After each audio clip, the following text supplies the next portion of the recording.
conversar com o Rogério Rabelo.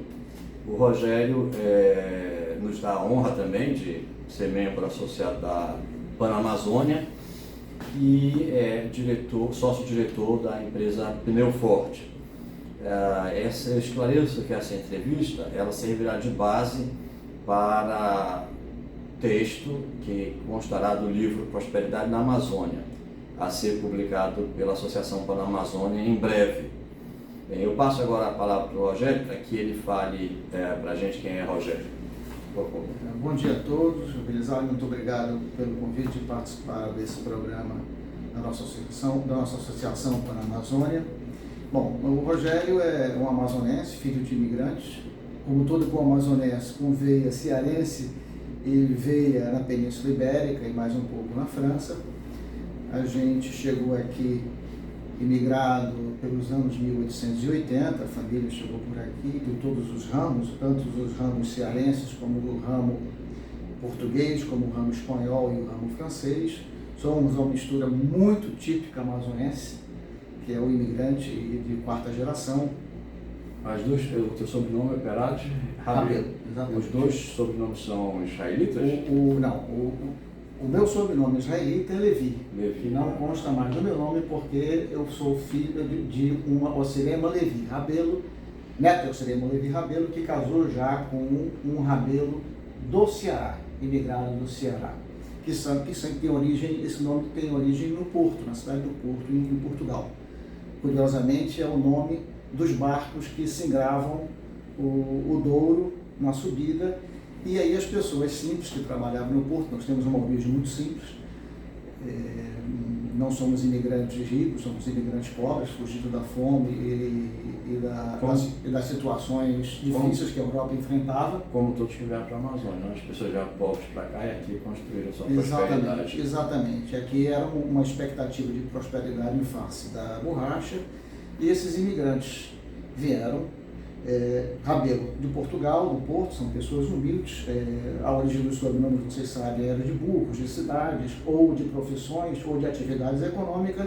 Então as pessoas que trabalhavam nos barcos, que chamam-se Rabelo, que fazem até hoje a subida do Douro, lá em Portugal, a partir do Porto, chamam-se Rabelo. E as pessoas que trabalhavam no Porto levavam o nome de Rabelo. Pega aquele Rabelo ali e vai fazer alguma coisa. Essa é a origem. Os Perari são espanhóis, são da área de Barcelona. Esses são imigrantes mais recentes, mas também no final do século XIX, também muito humildes, chegaram no Ceará e depois vieram para o Amazonas. A minha origem judaica, é Levi, é francesa, também eu imigrado para a borracha, fugindo das dificuldades que a Europa passava com a recém-liberação da participação civil dos judeus na França. A Alsácia sempre foi muito ativa aqui na região norte. Se você pegar os históricos comerciais aqui, tem muitos judeus que vieram da Alsácia para cá, e meu bisavô foi mais um desses que veio participar e tentar construir a vida aqui na Amazônia. Na época da borracha? Na época da borracha. Se você vai ao cemitério São João Batista, você ainda encontra lápides antigas dessa época, muitas em francês. Muitos em francês. E nascidos na França, Marseille, vários lugares da França que você encontra aí. Eu fiz faculdade aqui no Amazonas, eu fiz engenharia, eu sou engenheiro civil de formação, e depois, para ajudar na minha atividade empresarial, eu fiz o curso de Direito também na Fundação Universitária do Amazonas. E isso foi mais para enriquecer meus conhecimentos e me defender um pouquinho, ajudar a empresa em contratos, ajudar a interpretar mais as coisas. A lógica vem da engenharia, a boa interpretação, eu acredito que venha da formação do Direito, que foi uma faculdade muito interessante que eu fiz. Nós temos aqui na Pneu Forte um conjunto de origens bastante interessantes, todas muito humildes, mas que buscaram construir a riqueza aqui na Amazônia. Os seus outros sócios são o Belmiro? Eu tenho mais, nós somos três, Belmiro Gonçalves Vianês Filho e o Jorge Souto Maior, os dois de origem portuguesa. São o Belmiro é a terceira geração de portugueses e o Jorge é a quarta geração. Antes de falar da Pneu Forte, eu queria que você falasse um pouco mais da sua formação, como é que foi sua carreira? Porque antes da Pneu Forte, você atuou na construção civil, não foi isso? Exatamente. Foi assim que você iniciou a vida profissional? Eu iniciei a vida profissional empreendendo na atividade de construção civil, pela minha formação de engenheiro civil. Então eu trabalhei bastante tempo nesse ramo. Quantos anos? Eu trabalhei 35 anos. 35 anos? Poxa. E aí resolvi sair da construção, vi essa oportunidade de uma mercadoria não perecível, que são pneus. Me interessei e em 2005 nós fundamos a Pneu Forte aqui em Manaus, ainda somente em Manaus. Tá. E como foi? Bem, você então terminou a faculdade, já começou a empreender, é isso? Não, eu terminei a faculdade. Como isso que eu queria que você me conte como foi esse processo para tornar-se empresário, porque eu sei que nem sempre uma decisão óbvia. Exatamente. Quando eu terminei a faculdade, havia um projeto, era o início do projeto Cidade Nova, no Amazonas. Gilberto Mestrino. Primeiro governo de Gilberto Mestrino. E eu fui contratado para trabalhar na empresa que fazia as casas no núcleo 18, 19, eram divididos em núcleos. Eu fui trabalhar na parte civil desta empresa. Eu fui muito bem, eu era muito novo, eu tinha 20 anos. Qual era a empresa, desculpa? A construtora Tambaú. De quem era? Eram dos espanhóis. E eu fui muito bem, eu era muito dedicado à empresa, eu subi na carreira dentro da empresa, eles me convidaram para tomar conta da filial do Nordeste. Eu fui trabalhar no Nordeste, fiquei 1 ano e meio e tive que voltar porque meu pai adoeceu e eu precisei cuidar dele. E aí eu voltei para Manaus, mas fiquei 1 ano e meio no Nordeste, gostei muito de trabalhar lá, foi um aprendizado muito interessante. Aí voltei para Manaus. Quando eu voltei para Manaus, voltei a trabalhar nessa mesma construtora, eles me trouxeram de volta. Eu fiquei ainda 2 anos com eles, depois fui convidado por um amigo meu a começar a empreender. E aí eu comecei a trabalhar numa construtora em que eu tinha já uma participação societária. Fiquei com eles 3 anos, depois fiz a minha construtora com outro colega engenheiro, e nós fomos trabalhando. Fizemos muitas obras em Manaus, principalmente obras públicas, e ganhamos um grande espaço durante muito tempo e trabalhamos fortemente durante muito tempo, até o ano de 2005. Em 2005 eu parei a construção civil e me voltei para o ramo do comércio, que foi o ramo de pneus. É um ramo bastante bem. Eu sei que para empresas que têm frota, um dos custos principais é pneu, né? Combustível, e combustível e pneu. Combustível e pneus. São depois mão de obra. São os 3 maiores. Então, imagino que seja um ramo bastante interessante. Mas, sua família, seu pai, ele era empresário? Meu pai era empresário. Meu pai, na realidade. Qual era o ramo empresário? Na realidade, toda a família do lado do meu pai sempre foram empreendedores, porque o meu bisavô, quando chegou aqui, ele foi trabalhar com um primo, que era o Teodoro Levi, e depois ele começou a montar uma loja de venda de paletós. E depois dessa loja de venda de paletós, ele viu uma oportunidade de começar a trabalhar no interior, comprou um seringal no Acre e começou a retirar borracha e enviar para o exterior. Então, o ramo de empreendimento da família, do lado do meu pai, é muito forte desde a origem. O meu avô levou o trabalho nos seringais para frente, mas a decadência da borracha foi um problema bastante sério para todo mundo, e eles trabalharam também com navegação. Aliás, era praticamente um mistério, era praticamente obrigatório quem trabalhava com borracha no interior, tinha seringal, ou tinha vários seringais, ter uma empresa de navegação para poder fazer a coleta e o transporte de mercadorias para abastecer os seringais. Então, eles trabalharam com navegação bastante tempo, até a incapacidade física do meu pai. Muito bem. O lado da minha mãe, não. Eles sempre foram muito mais voltados para a atividade de pequenos comércios ou serem funcionários públicos. A minha avó foi uma das primeiras funcionárias mulheres do Correio em Itacoatiara. Ah, sim, porque a família Perais é de Itacoatiara, Itacoatiara, né? Exatamente. Eles são, meu avô foi prefeito lá na década de 50. Como chamava seu avô? Raimundo Peragas. Peragas. Então, o vovô era muito empreendedor, era um homem muito sério, trabalhador. Acho que o Taquatiá teve alguns prefeitos israelitas. Vários. Até aquele famoso, Vários. como chama, meu Deus? Vários prefeitos. Enfim. Todo o interior teve uma participação muito forte dos judeus, porque eles vinham para trabalhar e se alocavam nesses lugares. E a gente sabe que o imigrante ele é sempre muito mais dedicado e esforçado ao trabalho do que, em regra geral, de quem está mais acomodado na sua cidade. E tem outro ponto, os israelitas dão muita importância para conhecimento, então eles procuram ler, procuram se preparar. Há uma tradição muito forte do estudo e do conhecimento, a obrigação de saber ler, então o número de letrados dentro da cultura judaica geralmente é pequeno, porque é um incentivo muito forte ao estudo e a formação do conhecimento básico. Então, essa é uma tradição que se vem de muito tempo. Eu interrompi você quando você estava falando da sua mãe, da história. A minha avó foi a primeira funcionária pública mulher nos Correios em Itacoatiara. A minha avó era bem trabalhadora também, se aposentou pelos Correios, e essa era uma tradição. Da minha família, da mamãe, são menos empreendedores. O lado do meu pai, eles são mais voltados sempre ao ramo empresarial. A última empresa do seu pai que ele administrava até antes de falecer, como se chamava? Navegação Rabelo. Navegação Rabelo, tá certo. E agora eu queria que você falasse um pouquinho da Pneu Forte. Como é que começou, como evoluiu, em que ano foi que começou? A Pneu Forte começou em 2005.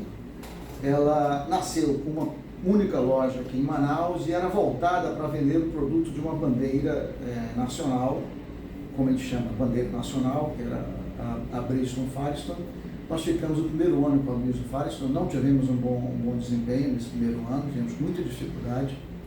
E aí passamos a olhar para o mercado de importados e começamos a importar pneus. Primeiro 1 container por mês, 2 containers por mês, de origem China.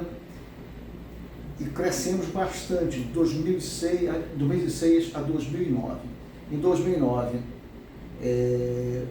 até 2009 só éramos eu e o Jorge, sócios, e depois, em 2009, veio o Belmiro, porque o que eu e o Jorge considerávamos? Que nós tínhamos atingido a capacidade dos engenheiros de fazer comércio. Nós precisávamos de uma pessoa que fosse muito mais, tivesse uma cultura muito mais forte de comércio, para agregar a empresa, e o Belmiro veio trabalhar conosco. Sem dúvida, a história do pai dele também é totalmente ligada ao comércio varejista de Manaus. Então, aí nós passamos a importar, e nós importávamos a Dunlop, além de outras marcas. A Dunlop era uma marca de origem inglesa, mas que foi adquirida na década de 80 pela Sumitomo Rubber Corporation, que é a SRB. O Sumitomo é um grupo muito grande, tem aproximadamente 9 a 12% do PIB do Japão em negócios. Puxa. Ela é muito forte. Banco, aço, seguros, saúde, etc. O Japão acho que é a terceira economia, não é?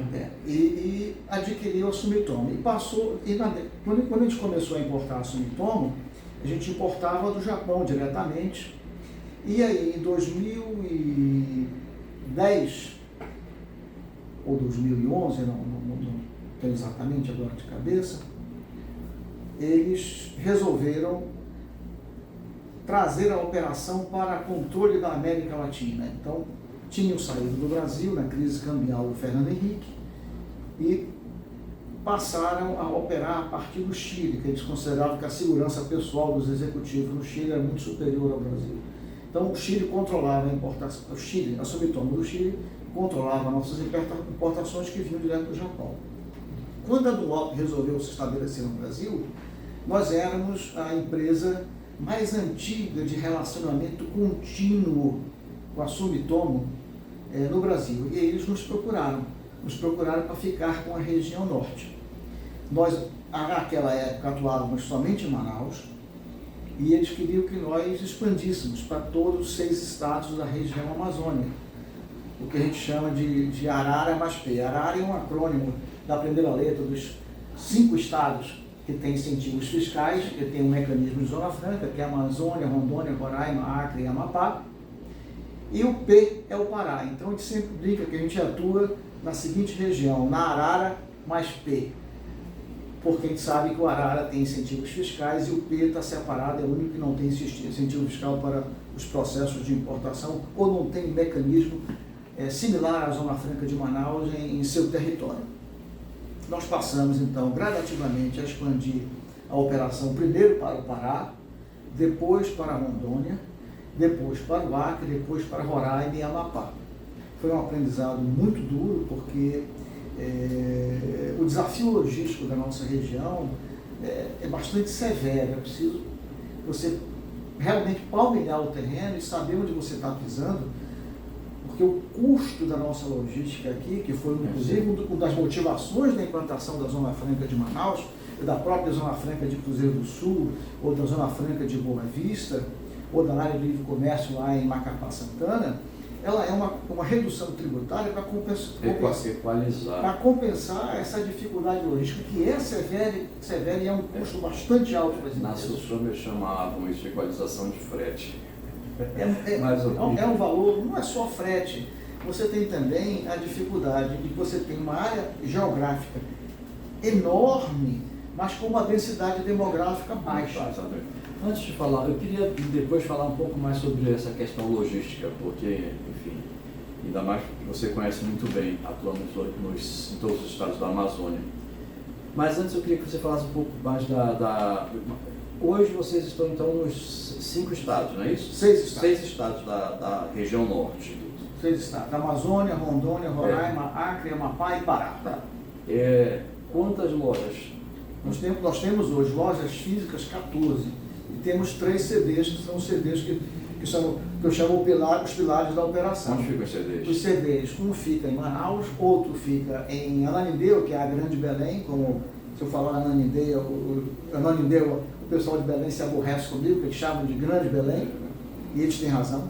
Belém é um conglomerado urbano hoje mesmo, que vai até Mauriti, Marituba, Benevides ali, é realmente um conglomerado. Então nós temos o CD de Ananindeua e o CD de Porto Velho. Os CDs foram ampliados recentemente em função da necessidade e da capacidade, e o de Porto Velho e o de Ananindeua são CDs novos. O de Manaus a gente só fez a ampliação aqui. Quantos funcionários? Nós temos 180 funcionários hoje. Nas 14 lojas, Nas 14. São 14 lojas e 3 CDs, né? 3 CDs. E qual a fatia de mercado que você tem? Eu imagino que essa fatia vai depender de estado para estado. Ela é heterogênea. Qual estado ela é heterogênea. Nós temos maior participação, de passeio, nós temos uma participação muito importante, tanto no Amazonas como no Pará e no Acre. Em Macapá é uma participação menor, em Roraima também, e em Rondônia nós estamos crescendo muito em Rondônia, que é um estado extremamente promissor. Parabéns. Da região norte. Em termos de carga, nós temos uma limitação de produção da NUOP, que este ano, próximo ano, dobra a capacidade, e nós vemos que estamos crescendo bastante em carga. Mas a carga é um desafio, porque entre as grandes empresas fornecedoras de pneus tradicionais, a Dunlop é a mais recente que entrou no mercado, então ela acotovela interesses e disputa market share no mercado extremamente competitivo. E ainda tem o pneu de carga importado, que vem chegando a um preço bastante baixo em função das últimas alterações de legislação e concorre com o nacional. Não com a mesma qualidade, mas muitas empresas lidam com o fluxo de caixa e tomam mais em conta o impacto inicial no fluxo de caixa do que aquela economia de longo prazo. Só para a gente ter ideia, por exemplo, Amazonas, vocês detêm quanto do mercado? Eu diria que de passeio nós estaremos em 35%, 34%. E carga? Carga 8, 10%. Ok. Então vocês estão bem posicionados, né? Nós estamos bem posicionados. Agora, esse é um mercado muito competitivo, é um mercado que tem players muito bons, empresas muito boas atuando no mercado, a gente sabe com quem está lidando, e venda todo dia você terminou o dia, vendeu muito bem, parabéns, no dia seguinte você começa do zero, está subindo a montanha de novo.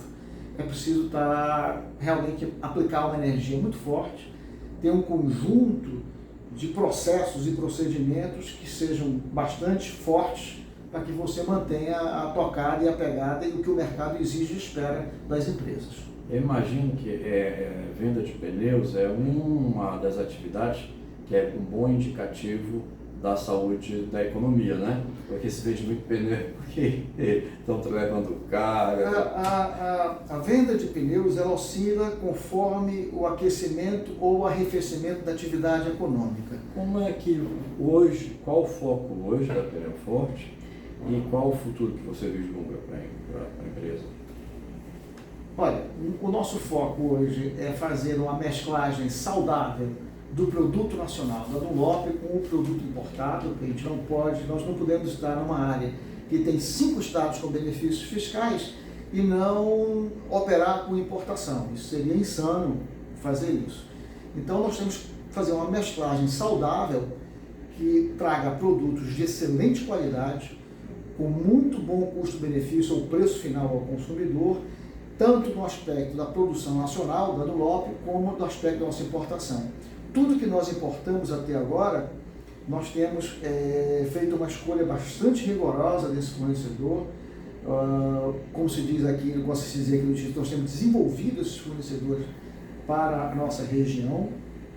Todos eles são produtos de excelente qualidade. Então a gente busca ter essa mesclagem saudável de produtos nacionais e produtos importados para que a gente ofereça aos clientes e eles decidam o que é que eles querem adquirir. Se eles querem um produto de um tipo, de outro, levando em consideração os valores que ele tem como parâmetro de consumo. Mas sempre ofertando produtos com qualidade a um preço que a gente considera justo e interessante na ponta final. Em relação a projetos, nós precisamos avançar. Uma empresa é fundada sempre em um conjunto de valores. Esse conjunto de valores, ele geralmente vem da sua casa para a sua empresa. Então, são valores como responsabilidade, ética no comportamento da empresa, uma busca de melhoria contínua, buscar atender sempre ao consumidor final e deixar que a experiência de consumo conosco, seja ele física, jurídica, carga ou passeio, ou agrícola, ou fora de estrada, que ele sempre se tenha o melhor produto ao melhor preço, com um atendimento de qualidade. Então, nós somos muito focados no cliente, temos uma preocupação de ter uma ética empresarial bastante forte, esse conjunto de valores que a gente tem desde nossa casa e tenta manter esses valores e implantar esses valores na empresa. E nenhuma empresa sobrevive, na nossa opinião, se ela não tiver na mentalidade o processo de melhoria contínua.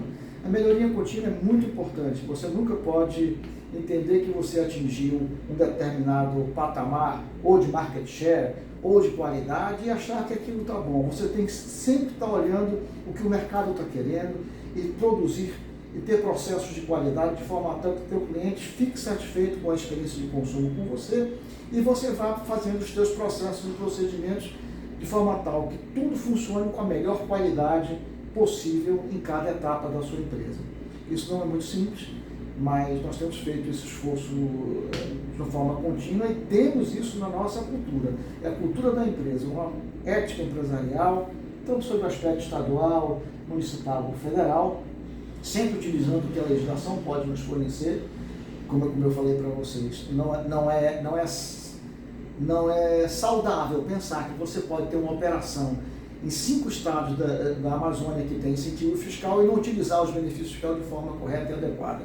Isso só uma pessoa insana pode pensar nisso. E ao mesmo tempo buscar remunerar bem seus clientes. Eu brinco sempre aqui com os sócios na nossa reunião de conselho que a gente tem 2 tipos de clientes. Nós temos os clientes internos e os clientes externos. Os clientes internos são os nossos funcionários, os nossos colaboradores, eles precisam gostar de trabalhar na empresa, eles precisam sentir que vale a pena trabalhar com a Pneu Forte. Nós temos um programa de de formação interna bastante interessante. A nossa gerente hoje de Rondônia começou aqui como auxiliar de escritório. Ah, que bacana. Nosso gerente hoje começou como auxiliar de escritório. Então nós temos 3 vendedores muito qualificados que começaram aqui como atendentes de balcão e estão indo muito bem na área de atacado. Excelente. Então nós temos uma política de formação e de promoção interna, também no financeiro, pessoas que começaram aqui como praticamente, não existe mais essa profissão de office boy, mas quase de um mensageiro, e hoje está na área financeira com a gente e é um dos principais pilares da operação. Investimos na formação dos funcionários, tanto em todas as áreas, para que tenha gente que fique satisfeita, não só sobre o aspecto pessoal, mas que tenha um bom ambiente de trabalho. E temos o cliente externo, e este é o foco da operação do dia a dia, e que a gente precisa estar sempre olhando para ele, porque o patrão é que é o mercado é que é o patrão da gente. Né? Então a gente tem que estar sempre operando para fornecer ao mercado aquele que necessita, sempre com qualidade e a um preço satisfatório. Exatamente. O Jaime Ben-Shimon diz isso, né? Que se o cliente não tem razão, a gente dá um jeito de fazer ele ter razão. O Jaime é um pilar e uma referência, não só na sociedade amazonense, na sociedade maior amazonense, como na própria comunidade judaica. O Jaime é um empresário de uma formação extraordinária, vitorioso, com empresas muito bem estruturadas, que já estão em 10, 12 estados brasileiros. Realmente é um exemplo a ser olhado com muito carinho, até porque ele tem ideias, não só dentro do próprio segmento dele, como ideias de concepções sobre o aspecto geral da atividade empresarial, muito saudáveis e que a gente busca sempre se mirar e se espelhar naquilo que ele está falando. Ontem, inclusive, ele saiu no Diário Oficial do município e ele vai receber a medalha de ouro do município, a medalha de ouro de Manaus. Pelos méritos dele. Exatamente. Pelos méritos dele. Já veio tarde. Não, já nós temos outras manifestações empresariais amazonenses bastante saudáveis. Né? Sem dúvida. Rogério, ainda há pouco no início da conversa, você mencionou a questão da logística, e aí eu peço desculpa, eu te interrompi, eu queria que você falasse mais sobre isso em outra parte da entrevista, porque naquela hora está falando mais da sua empresa. E a partir dessa questão logística, né, dessas considerações que você estava fazendo sobre a dificuldade logística, eu queria que você fizesse uma análise do que significa empreender na Amazônia. Você tem alguma peculiaridade que distingue o empreendedorismo na Amazônia do empreendedorismo em outros lugares? E que se você citasse o que você considera esses principais obstáculos logísticos e de infraestrutura? Bom, eu acho que a dificuldade de operar e a dificuldade de uma atividade empresarial na Amazônia, ela se centra numa palavra chamada distância. Nós estamos distantes geograficamente de grandes mercados consumidores. Por exemplo, todo esse nosso território de 6 estados, ele representa somente 8% da frota nacional. 8% da frota nacional. E embora represente 60% da área territorial. Então, o grande problema que nós temos aqui chama-se distância. A distância, nesses 5 estados em que há um mecanismo Zona Franca, essa redução tributária é um mecanismo compensatório. Mas ainda assim, você tem a necessidade da imobilização de capital muito mais forte do que os outros setores. Eu vou dar um exemplo, para você entender rapidamente. Eu tenho um colega co-distribuidor da Dunlop em Rio de Janeiro, por exemplo. Da feita que ele faz o pedido para a fábrica, com 4 dias, os pneus estão no CD dele. Para o Amazonas, são 34 dias. Para Macapá, 60. Para Belém, vai de 14 a 22. Para Porto Velho, vai de 12 a 17.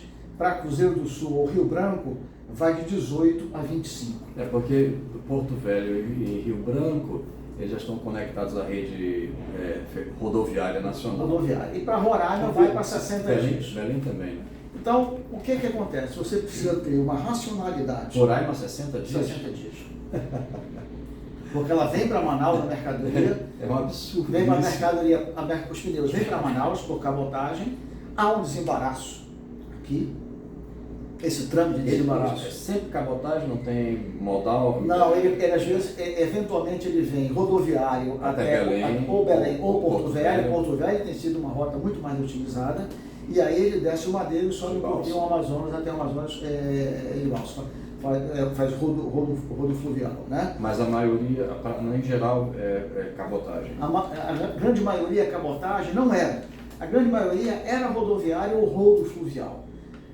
O que acontece é que a subida dos fretes nos últimos 2 anos passou a ser um percentual tão importante no valor da mercadoria que se buscou mecanismos de baratear esse frete. E a cabotagem foi um deles. Depois da medida que o Tarcísio fez, daquela medida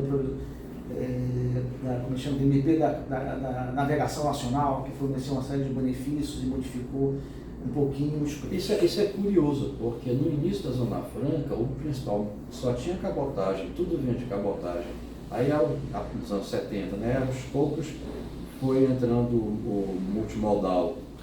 O importado, ele vem todo hoje para Manaus, a gente utiliza os benefícios da Zona Franca, e a partir de Manaus a gente reenvia para os outros estados que têm um mercado de consumo de pneus importados, que aliás hoje são absolutamente todos demandam produtos importados, tanto na área agrícola como na área de passeio. Há um mercado bastante crescente nessa área. Ele foi muito beneficiado nos últimos 3 anos, porque o governo federal fez uma série de desregulamentações na área de importação e tornou o trâmite muito mais fácil. Mas uma segunda dificuldade, fora a distância, e essa distância, às vezes os governos não compreendem que deveriam dar todo o incentivo naquilo que encurtasse essa distância para a gente. Por exemplo, o diesel para a área de transportes precisava ser repensado, principalmente na nossa região. O próprio querosene de aviação, os acessos aéreos, as passagens hoje para você sair de Manaus, hoje são verdadeiras fortunas. De Manaus, agora imagine de Roraima. Bom, e lá os preços são realmente exorbitantes. Então, tudo que nos aproximasse dos nossos mercados, eles deveriam ser olhados com muito carinho pelos nossos governantes, para eles reverterem, inclusive, essa abundância tributária que nós temos tido nos últimos 3 anos. Os estados, os municípios e a própria União têm tido uma abundância tributária importante, que essa abundância tributária se revertesse ao cidadão final. Ela não se transformasse em consumo da máquina, mas sim em benefício ao cidadão final. Eu falo disso, por exemplo, telecomunicações, a tributação sobre telecomunicações, que é um dos nossos problemas aqui, a tributação sobre o combustível, especialmente o diesel, a tributação sobre querosene de aviação. Toda essa parte de telecomunicações e essa área de transporte deveria ser olhada com muito carinho pelos estados amazônicos sobre o aspecto tributário, de forma tal que tudo que eles têm recebido de abundância fosse devolvido na ponta, porque isso baratearia a mercadoria ao cidadão. E isso foi provado que ao se baixar tributo, você acaba aumentando o consumo, então a arrecadação não cai. A teoria de que o Estado vai perder a arrecadação porque está baixando o tributo, etc., é uma teoria, evidentemente, sob determinados parâmetros, que não sejamos ilógicos, é uma teoria que não se verifica.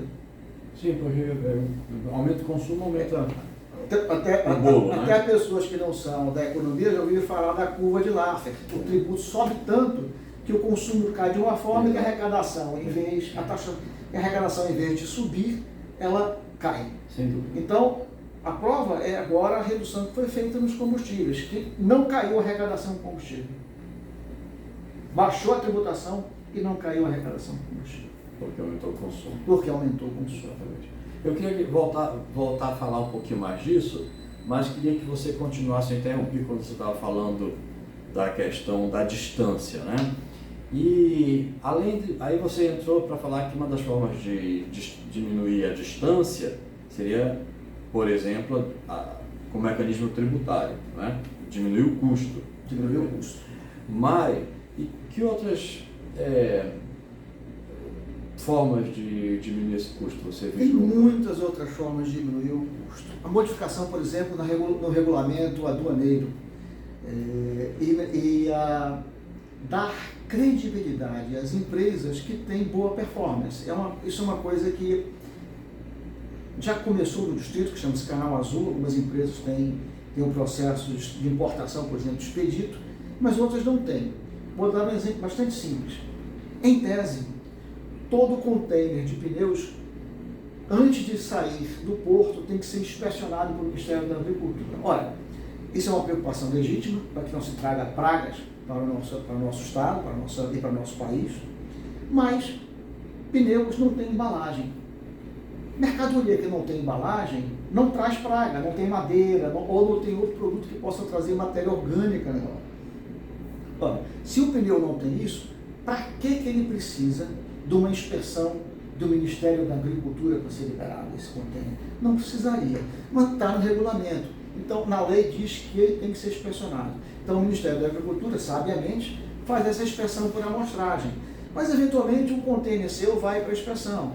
E são poucas pessoas, são pessoas dedicadas, responsáveis, são bastante responsáveis, mas eles têm um universo inteiro de importação do Amazonas, até chegar na minha vez, ou na vez do container, ou do meu concorrente, ou de outra pessoa, demora muito tempo quando você é selecionado para a inspeção. E não é uma vontade do funcionário do Ministério da Agricultura, é que é um volume de trabalho gigantesco. Então, isso poderia ser racionalizado de forma tal que o empresário declarar que ele não tem embalagem, essa inspeção não fosse necessária, e não ficasse retido nenhum container por isso. Tem muita irracionalidade. E, eventualmente, o Ministério da Agricultura faz uma vistoria. Se flagra esse empresário cometendo alguma irregularidade, aplica-lhe a sanção. Mas atribui a ele o fato de ter declarado que não tinha e o responsabiliza em todos os rigores da lei sobre esse aspecto. Mas seria necessário dar mais confiança à atividade empresarial. Esse é um deles. A outra forma é a simplificação dos canais junto dos canais vermelho, azul ou amarelo dentro da Receita Federal e da própria Secretaria de Fazenda do Estado. Isso poderia ser unificado. E aí você não ter dois canais. Ou seja, se dá vermelho na Receita Federal, dá também na Cefaz, faz a inspeção conjuntamente. Ou liberam quando dá verde, por exemplo, ou fazem outro tipo de inspeção quando dá amarelo, mas unificar essa inspeção de forma tal que isso ficasse rápido. No México, os contêineres são liberados com 12 horas. E nós aqui temos um prazo bastante superior, esse que vai de 7 a 21 dias. E às vezes fica muito mais, né? E às vezes fica mais. É complexo isso. Com medidas simples de desburocratização, elas poderiam ser tomadas em conjunto com todos aqueles que têm interesse no desenvolvimento da Amazônia como um todo. O pneu que você compra chega aqui, você falou Manaus 32 dias? 32 dias. 32 dias, né? Se a BR-319 estivesse em operação, né? Se estivesse com plena trafegabilidade, você avalia que reduziria para quanto? 12 dias. Reduziria em 12? Nós tivemos essa experiência. Nós tivemos a experiência quando fizeram o primeiro grande trabalho na 319. A Sumitomo, Dom Lopes, chegou a mandar 4 carretas que vieram por rodoviário, inclusive de Porto Velho, vieram por rodoviário. Foi o paraíso. Foram 12 dias. 12 dias? 12 dias. Da fábrica até aqui? Da fábrica até aqui. De 12 para 32. Você imagina mobilização de capital. Então, como você avalia a importância da repavimentação da BR-319 para o desenvolvimento econômico aqui da região? Muito bem dito. A BR-319, ela não é uma estrada nova. Ela é uma estrada que muita gente já utilizou até o final da década de 70, utilizou bem, andou bem, trafegou bem. E uma estrada que, após longo tempo de abandono, ela perdeu a trafegabilidade. Então, se nós repavimentássemos isso, nós deixaríamos de ser um estado isolado como nós somos hoje, teríamos um barateamento da logística, uma necessidade menor de imobilização de capital e de formação de estoques reguladores em Manaus. Isso seria um passo, e também o escoamento da produção daqui seria muito veloz. Nós chegamos a pegar também a BR em 2020, aberta, e mandamos, o pneu chegou em Manaus, os importados, e nós mandamos para Porto Velho. Olha, uma viagem de balsa daqui para Porto Velho, ela vai variar de 12 a 14 dias. 12 a 14 dias. E de carreta... É um dia, 2 dias. Foi um dia e meio. Um dia e meio. Foi um dia e meio. O custo é muito menor, né? Então você imagina sempre que todo esse dinheiro, esse pneu, quando está viajando, ele não está à disposição para venda. Quando ele chega no destino, ele está à disposição para venda. Então imagine o quanto isso representa em custo para o empresariado alonense. Voltando, já que você está falando em custo, me ocorreu que tem um custo que todo mundo reclama, não sei se afeta o seu negócio especificamente, que é a questão da praticagem no Rio Amazonas. Vocês são afetados por isso? Somos. A praticagem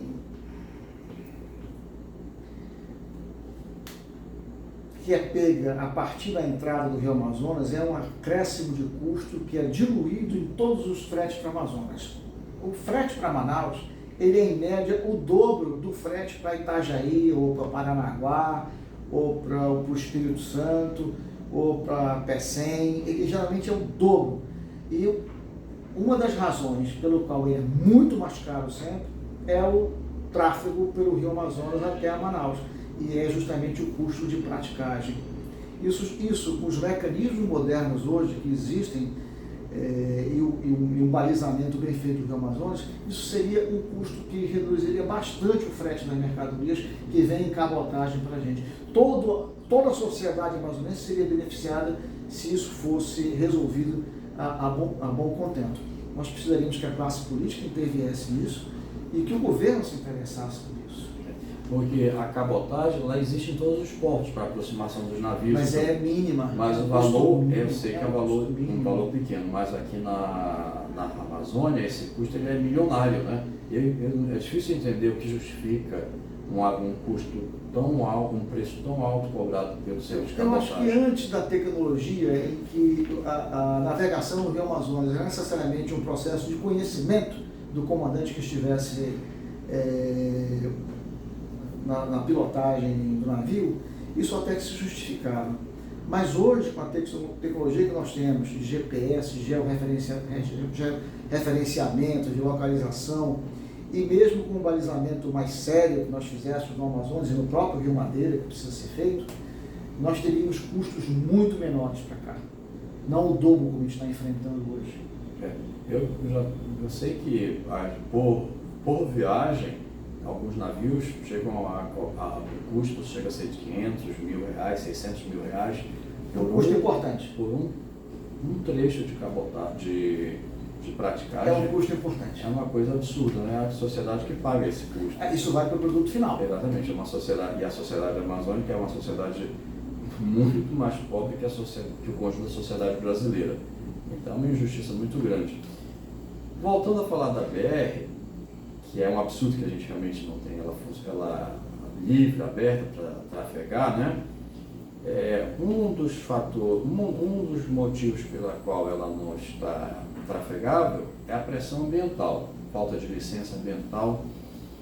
Queria que você uma apreciação sua dessa questão ambiental em relação ao desenvolvimento econômico da Amazônia. Olha, o professor Samuel Benchimol, saudosa memória, foi meu professor na faculdade de Direito.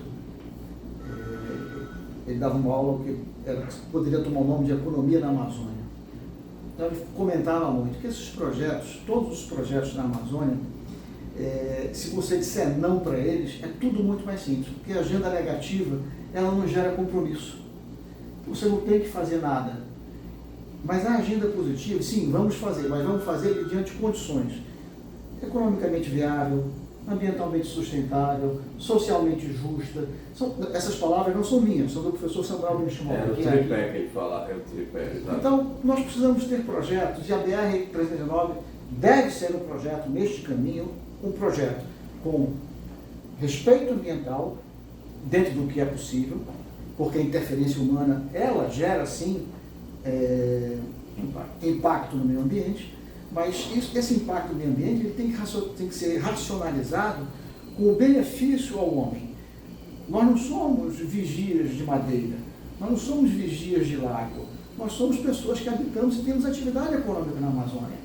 E essa atividade econômica ela precisa ser sustentável para que as pessoas operem e vivam aqui, e vivam na região. Se você não tem atividade econômica, o que vai acontecer é, em parte, o que a gente já vê, uma invasão de rotas de tráfego muito pesadas, de tráfico de drogas na nossa região. Isso é fruto do empobrecimento e da falta de opções econômicas que nós temos, porque a gente não pode explorar minério praticamente.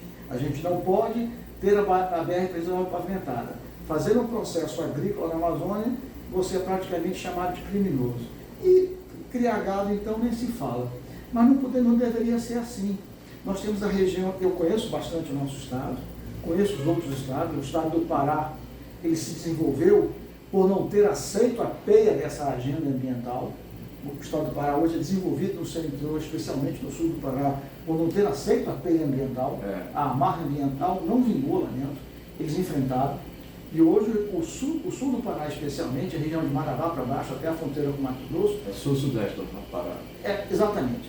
Eles chamam de sul lá, na realidade seria realmente o sudeste, né? Mas eles chamam, não, é o sul do Pará. É impressionante aquele desenvolvimento econômico. É a área do Pará que cresce com uma velocidade impressionante, com qualidade de vida e com renda para a população. Sim. Então nós precisaríamos ter uma mão livre nessa agenda. E lá é água e mineração. Exatamente. E cidades com qualidade de vida excelente. Agropecuária, mineração. A soja já está subindo. A área que não está mais em mineração já está com soja. E que não está com soja está com gado, e que não está com gado está com milho. E aí vai. Eu conheço bem a região toda, já viajei ela 4 vezes. Quando aquele prefeito, que inclusive é de origem israelita, o Adnan, que foi prefeito de, meu Deus, que cidade. Enfim, aquelas cidades são exemplos, né? Exatamente. De como a atividade econômica, enfim. Mas em relação a isso, esse tripé que o professor Samuel Benchimol comentava, ele é necessário, só que ele precisa ser bem ponderado. E todos precisariam ter foco no desenvolvimento da região. A grande poluição é a pobreza, não é o pobre. É a pobreza. A pobreza é absolutamente predatória do meio ambiente. Exatamente. A pobreza é a grande inimiga do meio ambiente e da sociedade. Porque uma sociedade pobre, ela não vai pensar, ela vai pensar primeiro na sua sobrevivência e não no meio ambiente. E vai fazer qualquer coisa para sobreviver. Vai atropelar qualquer regra ambiental para sobreviver. Então nós precisaríamos ter atividade econômica para não sermos tão pobres e conseguirmos fazer um trabalho interessante de meio ambiente. Eu lembro que eu sou manauara e eu já tomei banho, pesquei no Igarapé do Mindu aqui. Sim.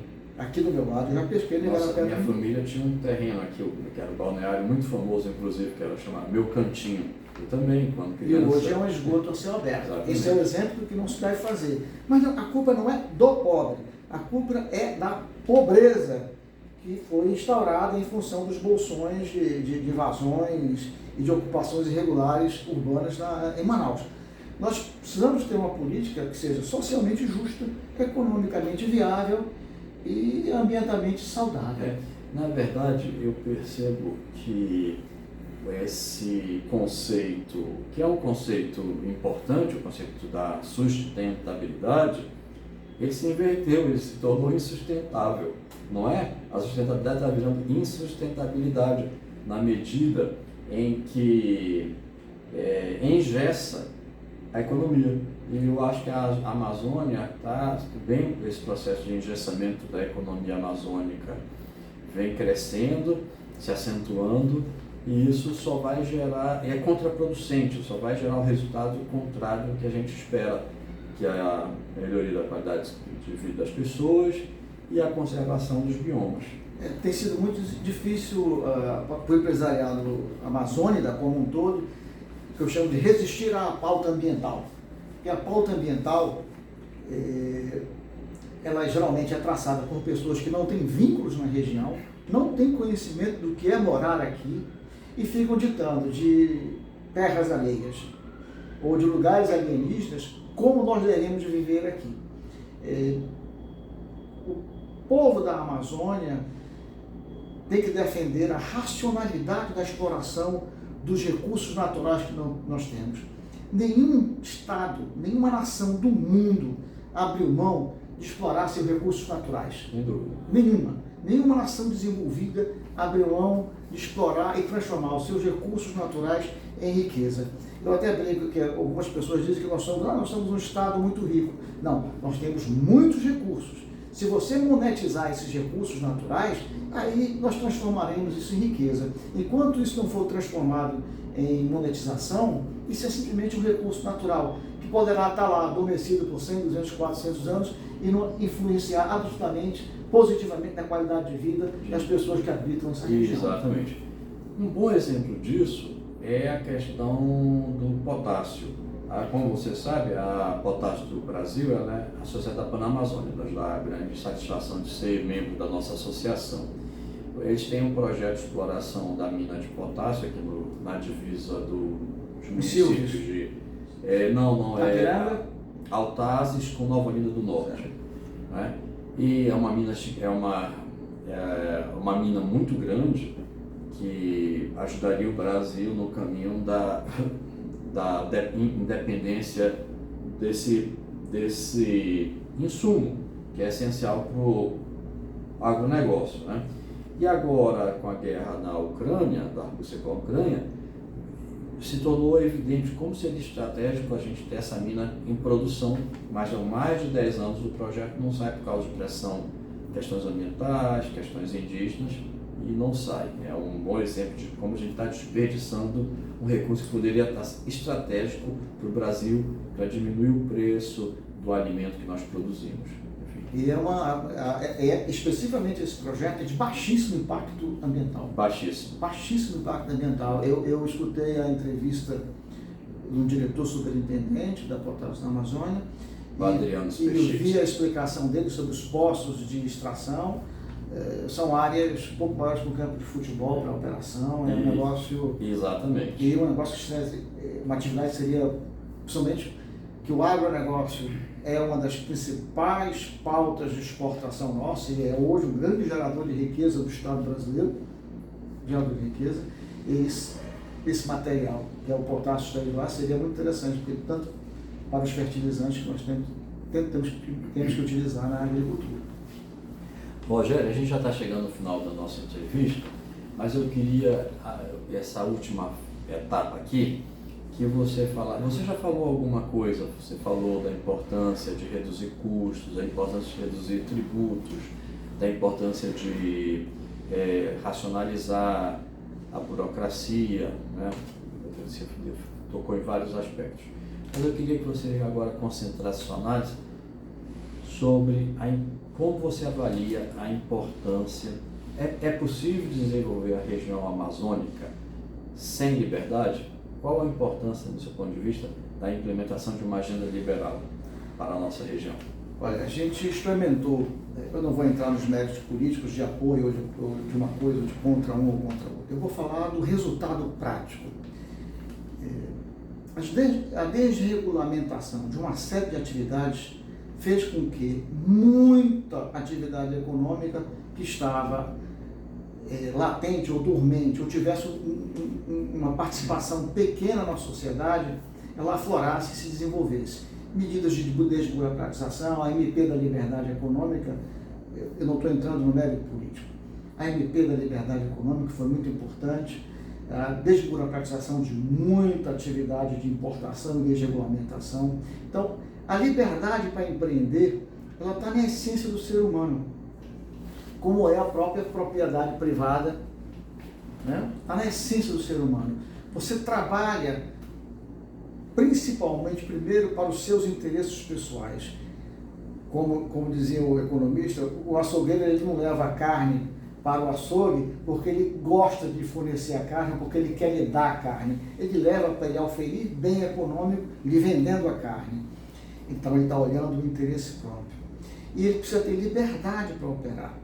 é fundamental, ou ainda seria fundamental, aparentemente nós iremos em outra direção agora, que nós tenhamos, não só na Amazônia, mas no Brasil, uma expectativa de um Estado que não pese tanto na atividade produtiva.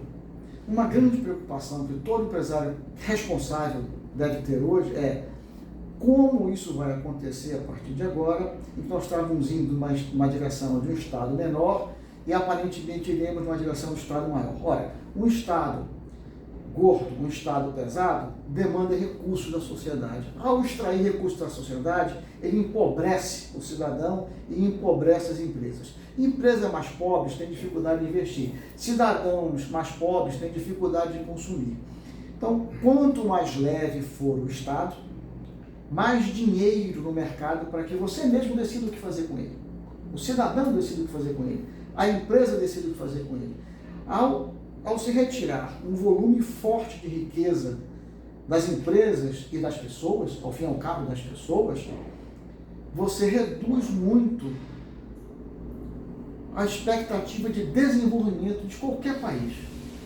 Então você vai olhar que países menos regulamentados são mais desenvolvidos. E países em que a liberdade econômica é restrita, sempre eles têm campeões nacionais, têm amigos do rei que se beneficiam do sistema, e é o que nós não queremos. Nós queremos que as regras de competitividade sejam para todos, e torce o capitalismo numa direção que ele não deve ir, ou torce a atividade econômica para privilégios de poucos em detrimento de muitos. Então, ter liberdade, em todos os sentidos, é fundamental. Você pode ver economias como a americana, que são economias mais liberais, mas agora já sofrendo algumas restrições. Você vê a economia australiana, você vê a economia japonesa, você vê todas as economias de primeiro mundo, a própria inglesa, né, são economias que tem uma regulamentação baixa e tem uma liberdade econômica para empreender bastante alta. As pessoas comentam que se a Microsoft tivesse começado na garagem no Brasil, ela não teria conseguido, não teria um alvará, então não teria funcionado. Então, este tipo de coisa é que nós precisamos inibir. Nós precisamos lutar para que a liberdade econômica ela se estabeleça e dê oportunidade para todos. Porque na liberdade, todos têm oportunidade. Na restrição, só os amigos do poder é que têm os benefícios. Exatamente, é isso mesmo. Vamos, enfim, nós chegamos ao final, eu agradeço muito, mas antes eu queria, se possível, que você fizesse um convite a quem é de fora, né, para vir investir na Amazônia, dando um conselho. Que conselho você daria para quem quer investir na Amazônia?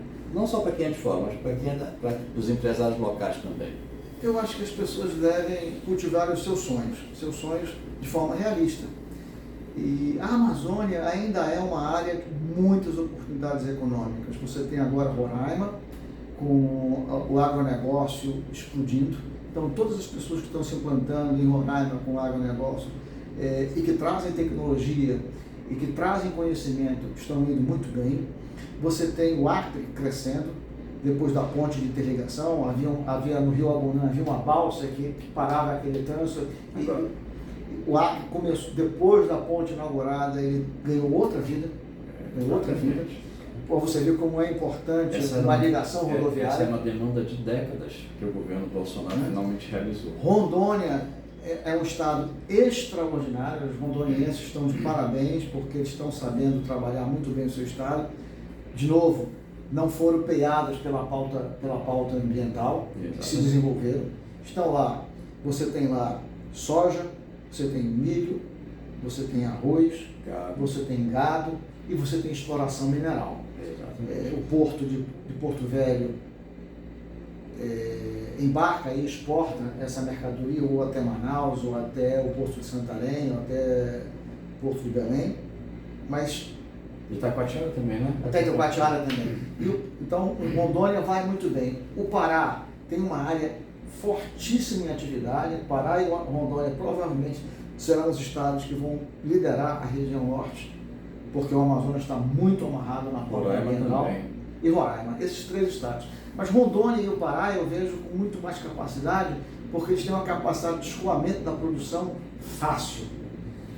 Mas Roraima talvez tenha, com a pavimentação da estrada que liga Lethem a Georgetown. Pegar o Pacífico, pegar o Atlântico lá na ponta, né? Isso pode ser uma grande estratégia. Eu vejo com muita preocupação o futuro do Amazonas, bastante preocupação no futuro do Amazonas, porque o Amazonas ele está centrado na operação de Zona Franca de Manaus, é um mecanismo artificial delicado, a gente sabe disso, mas todas as pessoas que quiserem vir para cá, para se implantar, criar seus filhos e seus netos aqui, são todos muito bem-vindos. O Amazonas especialmente, o Pará também, eu posso falar de cátedra, porque eu fui para o Pará e fui muito bem recebido lá, nossa empresa foi muito bem recebida. Todos esses nossos estados são estados que acolhem muito bem o imigrante, acolhem muito bem. Aquele que vem para trabalhar, que quer o desenvolvimento, que quer o progresso, que quer criar bem seus filhos e seus netos, essa é uma região promissora. A Amazônia é uma região exatamente isso, de oportunidade. Infelizmente, há uma tentativa global, né, de engessar a região, mas a gente espera que a gente consiga aqui, numa luta diária, uma guerrilha, espécie de guerrilha empresarial, conseguir reverter isso. Eu já estava terminando a entrevista, mas durante sua conversa, eu fiquei com 2 curiosidades que eu queria que você atua em todos esses estados, né? Então, essas 2 perguntas são: primeiro, e nesses estados você percebe uma diferença no ambiente de negócio? Tem algum estado que o ambiente de negócio é melhor ou pior? E a segunda, e aí eu te pergunto isso porque tem 2 governadores que eu percebo que têm uma visão muito liberal, e nesses últimos 4 anos, essa visão liberal desses 2 governadores, que é o governador de Rondônia e o governador de Roraima, essa visão liberal que eles têm ajudou muito o estado a dar um upgrade, né? Queria que você avaliasse se você concorda comigo. E a segunda questão é mais um comentário que eu queria também que você sua avaliação e a gente termina. Que você disse que Roraima está tendo como é que se diz? Um surto econômico? Uma explosão econômica. Uma explosão do agro, né? Mas já teve uma vez com os arrozais, e aí abruptamente teve a decisão da demarcação da reserva Rapurra. E uma região enorme, um pedação enorme do estado de Roraima se tornou improdutivo. Os fazendeiros tiveram que fechar suas fazendas, os fazendeiros destruíram suas fazendas porque eles não queriam deixar para ninguém, demoliram as residências, demoliram a estrutura física que existia de armazenagem, destruíram tudo.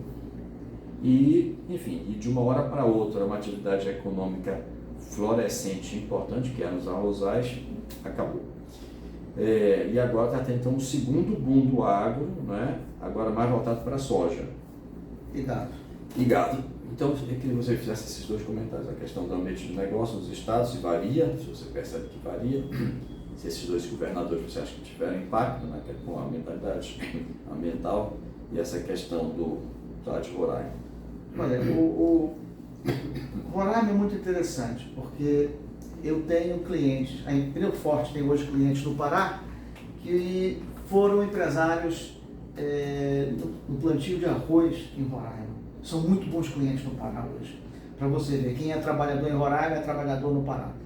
Impediram a atividade econômica dele em Roraima, ele foi implantar a atividade econômica dele do Pará e vai muito bem, obrigado.